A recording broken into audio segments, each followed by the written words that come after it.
¿Qué tal, señoras, señores? Bienvenidos a esta última entrevista de la temporada aquí en Localia Televigo. Volveremos, como no, después del verano, pero antes tenemos la presencia en el plató del secretario general de la todopoderosa patronal del metal. Asime, ¿qué tal? Don Enrique Mayón, buenas tardes. Buenas tardes, ¿cómo estáis? Bueno, todopoderosa, dicho así con cariño, pero en parte también es cierto, ¿no? Porque al fin y al cabo el sector metal es transversal, afecta al naval, a la automoción, a la aeronáutica, que ahora está tan de moda, y es una parte muy importante del PIB gallego y del empleo también, ¿no? Pues sí, realmente son más de 65.000 trabajadores, el 21% del Producto Interior Bruto gallego, son más de 3.000 empresas las que están pues vinculadas a esta actividad, como tú bien dices, transversal y que apoya no solo al sector metal estrictamente dicho, sino también a otras actividades como puede ser la madera o la conserva, que también tienen una participación relevante de industrias del metal. Tanto es así que se mira a los medios de comunicación con lupa, ¿no? Ese convenio, porque es referencia, ¿no?, para otras industrias de Galicia. Esto significa, ¿no?, el poder que uno tiene, ¿no?, o la persuasión o la referencia que es, ¿no? Pues sí, desde luego que las negociaciones colectivas y relaciones laborales en el sector metal gallego y especialmente pues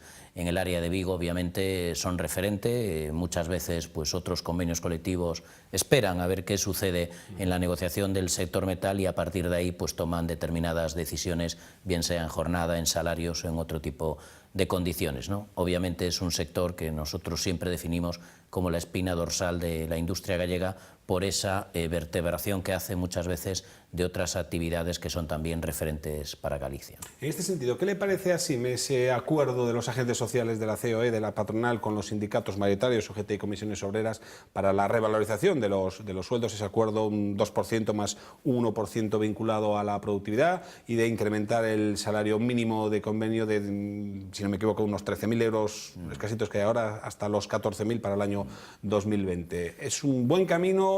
¿No os gusta tanto aquí? No sé. Bueno, yo creo que nosotros participamos activamente en COE a través de Confemetal, de la patronal del metal estatal.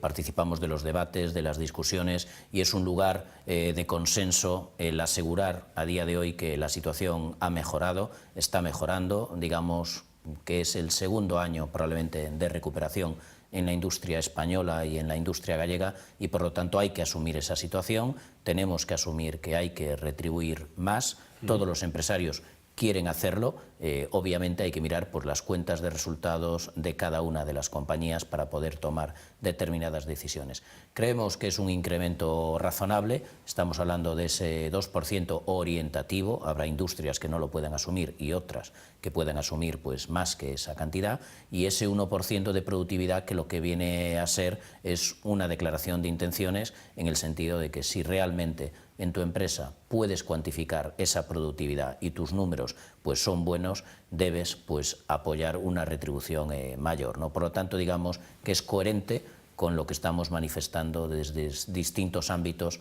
de la industria y de la empresa española y gallega, ¿no? Mejor situación y recuperación. Y sobre todo por lo que significa de paz social, ¿no?, con los sindicatos, que siempre un escenario de estabilidad, ¿no?, es lo mejor que pues puede haber para todas las partes, ¿no?, para seguir remando en el barco, entre comillas. Pues sí, desde luego que estamos todos juntos, que lo diga pues un representante de la patronal puede ser algo sorprendente, pero nosotros desde Asime siempre hemos defendido que las relaciones laborales son esenciales, el personal debe estar adecuadamente retribuido y hoy en día pues creemos que estamos un poco en boca de todos, la industria, respecto a la retribución de los trabajadores. Tenemos un problema de atraer mano de obra y personal cualificado, es cierto, lo estamos buscando, pero lo que no es cierto es que la retribución sea baja. La retribución en el sector industrial y especialmente en el metal en Galicia es la número 1 a nivel sectorial. Por lo tanto, hay que ser serios, rigurosos y no hacer creer pues otros mensajes. La realidad es que es sector metal gallego el sector que mejor retribuye a sus trabajadores, por algo será. Lógicamente son actividades complejas y a veces también con riesgo laboral, por lo tanto no pagamos por pagar, se paga porque se entiende que ese trabajo vale eso, ¿no?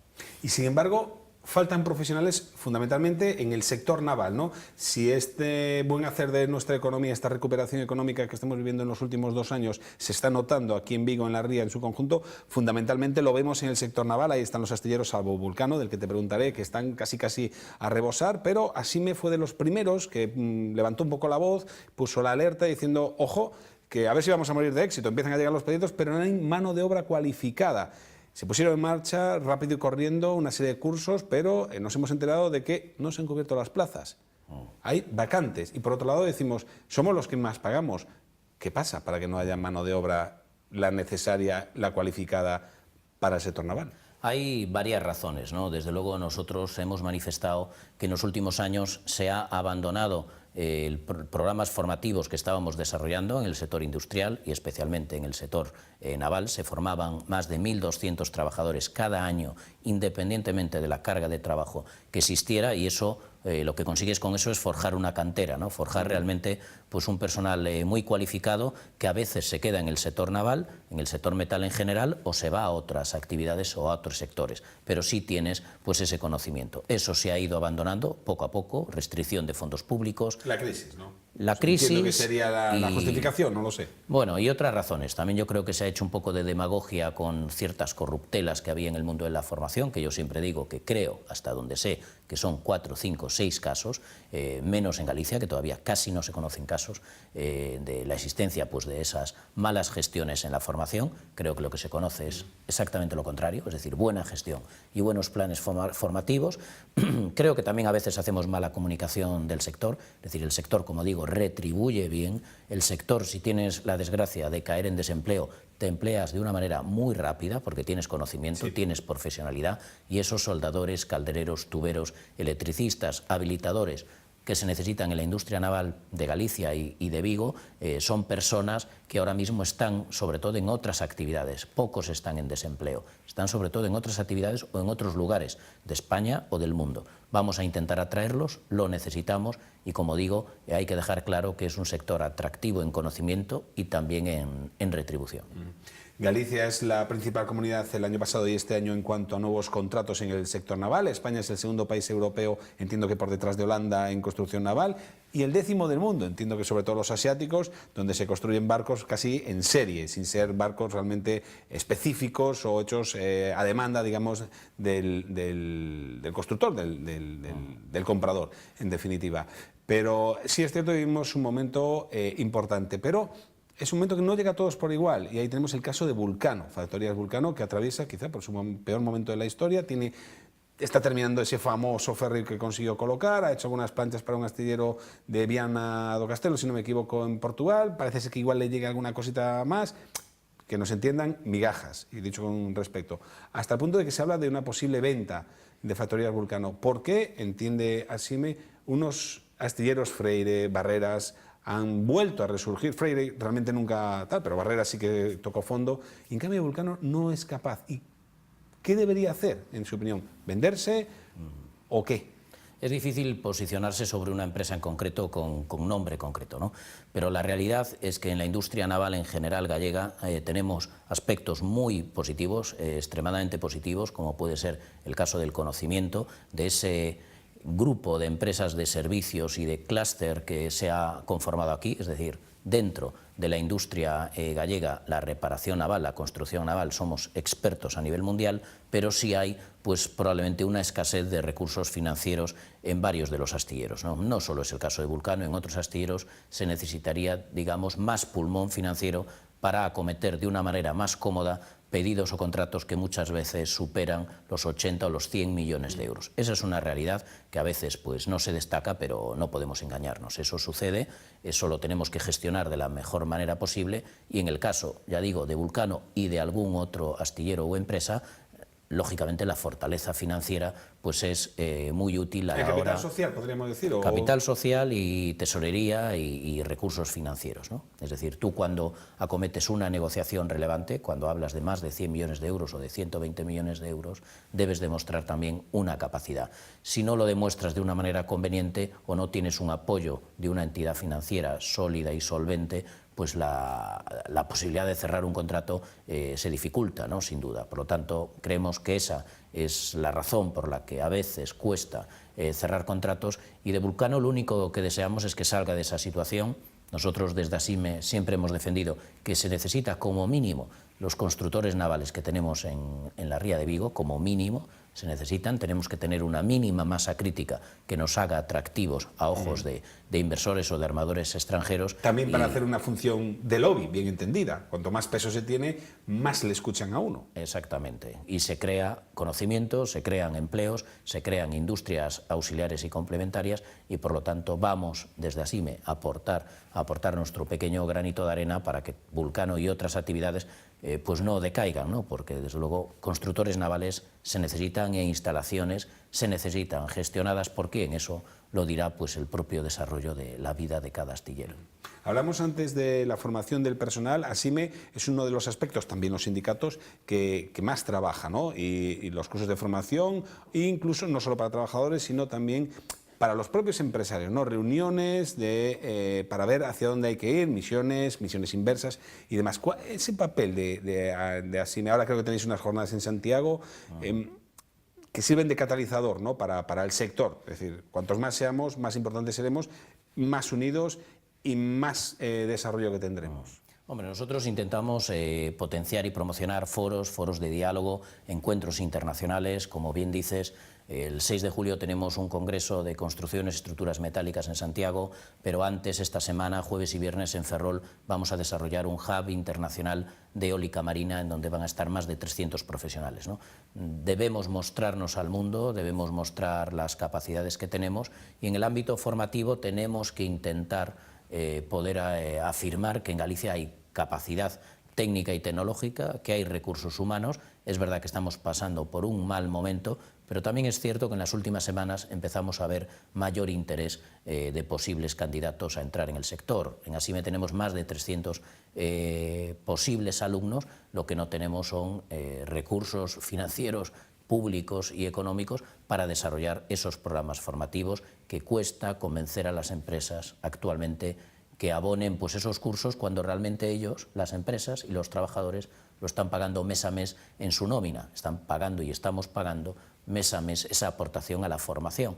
Por lo tanto, lo lógico es que se nos devuelva. ASIME tiene capacidad, tiene más de 300 posibles candidatos para incorporarse al sector. Ahora hay que intentar buscar los recursos. Vamos a ver si somos capaces, pero no está fácil, y creemos que hay que apostar por un proceso de diálogo social, por, de nuevo, volver a mesas de negociación entre sindicatos, empresarios, administraciones públicas, e intentar entre todos aportar el conocimiento que tenemos en esa planificación formativa que hemos desarrollado durante décadas. Quizá hay que cambiar el chip. Cuando tocamos con la política se habla mucho del cortoplacismo, ¿no? Decir, no, yo pienso a tantos años vista porque paso por las urnas, y a mí el pensar a largos años como que no me va, como que no veo resultados ya, que los necesito para presentarlos delante del electorado. Y en cambio, todas las industrias, por supuesto el metal también, necesita el largo plazo, ver hacia dónde vamos. Hablabas de la eólica marina, es algo que se está potenciando, de la aeronáutica, que éramos y que somos, y a dónde podemos llegar. Cada vez hay más empresas con ese calificativo de Tier 1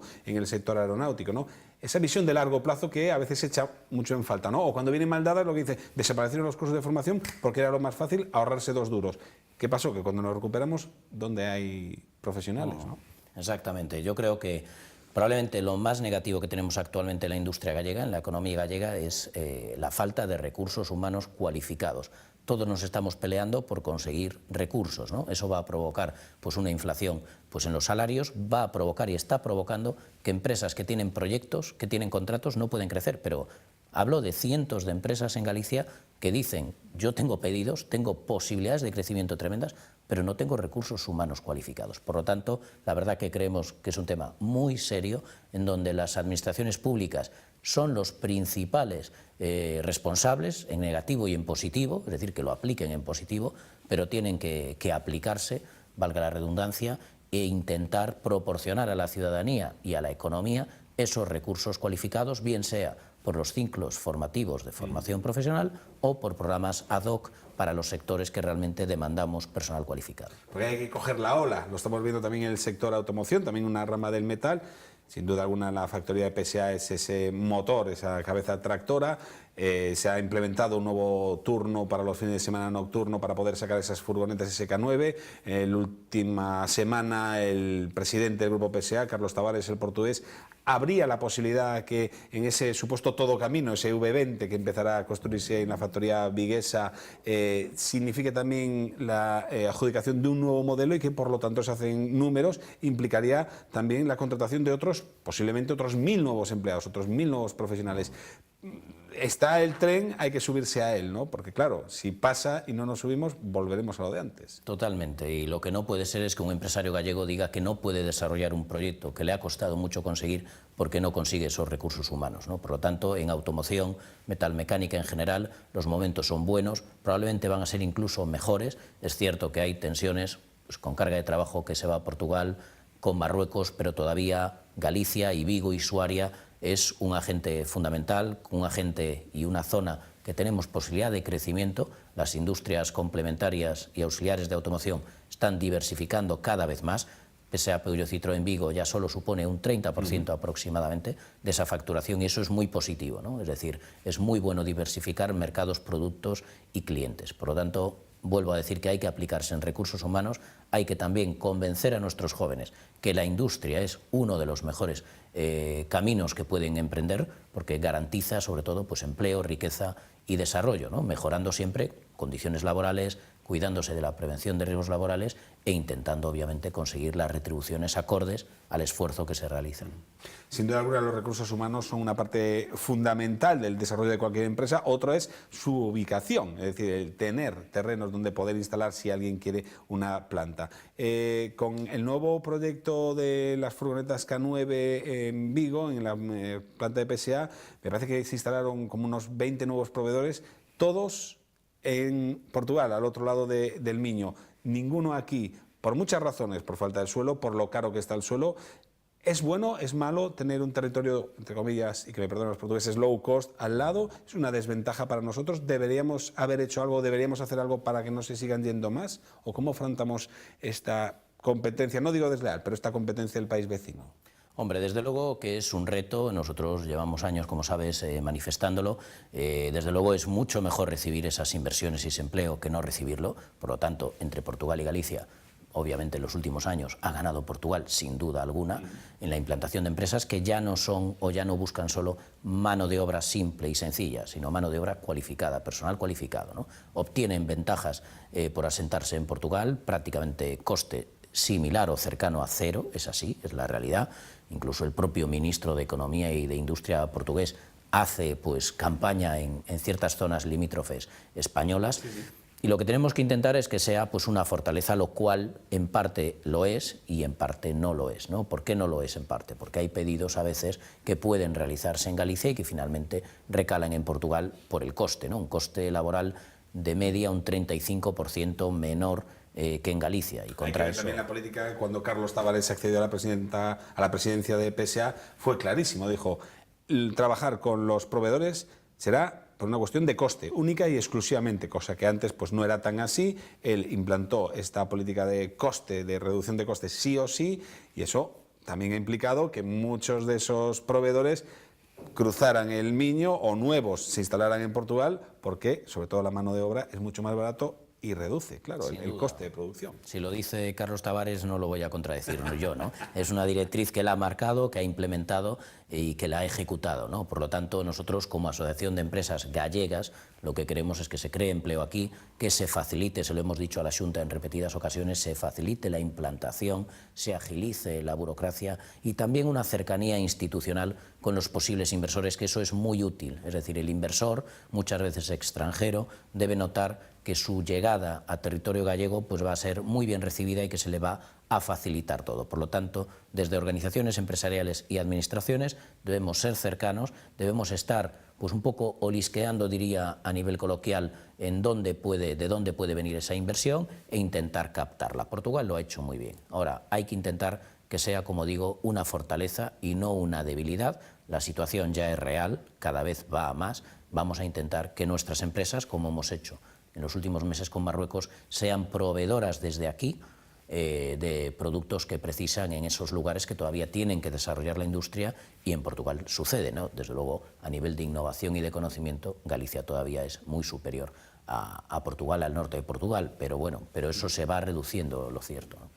Por eso hay que abrir nuevos caminos, ir siempre un poquito por delante, que el know-how pues no nos ganen, si nos ganan en el coste de la mano de obra o en lo que sea, que no nos ganen en esa innovación y ese conocimiento. Y por ahí va esa nueva apertura, también apoyada desde ASIME, obviamente, de nuevos sectores. Hablamos antes de la eólica marina, del sector aeronáutico. Ahí está Delta, que ahora estaba en negociaciones con los chinos, que pretenden hacer una nueva compañía para competir contra Boeing, Airbus, y estaba ahí en negociaciones. Son cada vez más las empresas que consiguen ese sello para trabajar. Ese es un camino que por ahora puede ser pequeño, pero quién sabe dentro de 50 años, ¿no? Que la industria del metal, de hecho, Delta empezó trabajando para el sector de la automoción, que no sé si seguirá o no, entiendo que sí, pero ahora está muy centrada en los aviones. Sí. Desde luego que lo decía antes, ¿no? Bien a nivel de personal cualificado, pero también a nivel de empresarios y de empresas en general. Es decir, tú te adentras en un nuevo sector, por ejemplo aeronáutico, gracias al conocimiento también que has obtenido en uno más tradicional, como es el metalúrgico en general. Es el caso de Delta Vigo, el caso de Utingal, el caso de Ganaín, de Precisgal y de otras tantas, ¿no? Es decir, estamos creando pues un polo aeronáutico en Galicia, sobre todo pues en el sur de Galicia, sobre todo con estas empresas que acabas de citar, con inversiones privadas en donde se cree en el negocio, como es el caso de estas empresas, y también públicas, como es el polo de Rozas o el Centro de Innovación Aeroespacial, ¿no? Pero lo más determinante siempre son las empresas, los empresarios que crean en la actividad y que obtengan resultados, ¿no? Hemos crecido un 12% en el 2017 en empleo en la industria aeronáutica, cada vez hay más empresas, como bien decías, certificadas y homologadas, y desde ASIMI, desde el Consorcio Aeronáutico Gallego, que me honra presidir, estamos impulsando pues esa dinamización de la industria aeronáutica gallega, que hoy en día pues tiene ya más de 40 empresas que trabajan para esta industria. Nos quedan apenas unos minutos. Acabas de decir que bueno, estás ahí en esa mesa del sector aeronáutico. Eres también miembro, desde hace poco, presides la Federación de Usuarios del Puerto. Y hay en la mesa una serie de asuntos. Te pregunto por eso, rápidamente. ¿Qué es lo que demandan los usuarios del puerto a la autoridad portuaria? ¿Qué entendéis que hay que hacer ya? La Federación de Usuarios del Puerto de Vigo se ha reactivado, hoy en día tiene una representación casi total de todos los agentes portuarios de distintos tamaños, envergaduras y representatividad. Tenemos que trabajar en la ventanilla única, tenemos que mejorar el PIB, tenemos que mejorar determinadas instalaciones del Puerto de Vigo, gestiones que se están realizando desde el Puerto de Vigo, ¿no? Mejoras que estamos observando, ¿no? Y probablemente también participar en algún foro, como puede ser el Consejo del Puerto u otros, en donde la Federación de Usuarios, como vertebradora de todas esas organizaciones, pues debe participar de manera directa. No está en el Consejo de Administración del Puerto. Visto desde fuera, hombre, choca que en el Consejo de Administración los usuarios del puerto, que entiendo tendrán mucho que decir y de pedir y de votar, no sé por qué no está. Si esto entiendo que tradicionalmente ha sido así, por estatutos no lo sé, pero ¿cómo se entiende o cómo se explica que no está? Pues ha habido una cierta dejadez de todas las partes, ¿no? Probablemente de la administración pública, de las organizaciones privadas sin duda, también sin duda, sobre todo mea culpa de las organizaciones, pero bueno, ahora que tenemos pues esa representatividad, como digo, prácticamente absoluta de todos los agentes del puerto, creo que no habrá problema y que conseguiremos pues estar en todos los foros en los que realmente se necesite de la opinión de expertos, como puede ser el caso de los armadores, el caso de Conxemar, de estibadores, de Logidigal, de usuarios en general y de transitarios y otras entidades, ¿no? Y el sector metal, que está por todos lados tocado por el puerto, ¿no? Como puede ser el caso de las grandes estructuras, los astilleros, automoción y todos, ¿no? Por lo tanto,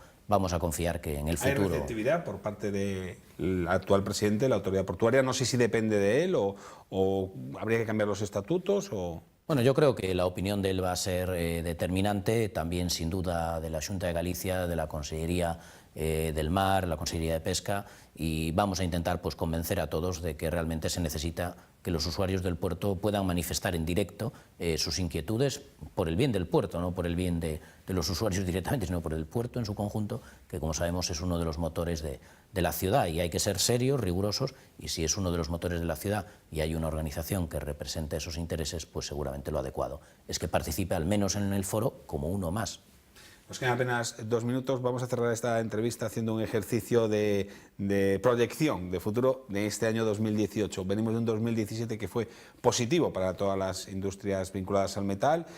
Hemos pasado ya el Ecuador, o a punto estamos de pasar el Ecuador de este año 2018. No sé si manejamos datos un poco de cómo va la cosa y cómo vamos a acabar este 2018. Las perspectivas, ¿va a ser mejor año que el 2017? ¿Vamos a estar ahí?